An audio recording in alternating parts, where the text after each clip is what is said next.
J'ai 6 ans quand je dessine pour la première fois un bois qui mange un éléphant.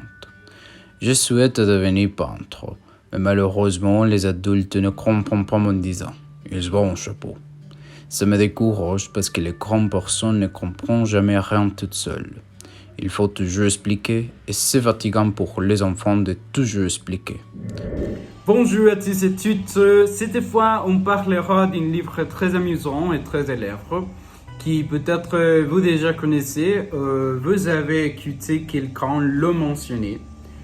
C'est un livre bien connu pour être l'un des premiers livres de littérature pour enfants et pour avoir été le second livre le plus traduit après la Bible. Il s'agit d'un petit garçon qui habitait une planète à peine plus grande que lui et qui avait besoin d'un ami. Vous savez déjà de quel livre on parle? Évidemment, c'est Le Petit Prince. Ce ouvrage a été écrit par Antoine de Saint-Exupéry, un pilote d'avion français qui est né à Lyon.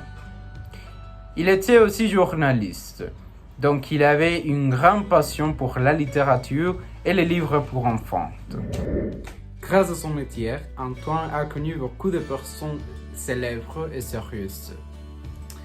Et il a eu une vie très aventureuse, bien sûr. Une de ces personnes a été Longuert, le meilleur ami d'Antoine et à qui il a dédié ses livres. Longuert a été un juif qui fuit les nazis, se réfugier en France. Le livre a été publié en 1943, pendant la Seconde Guerre mondiale.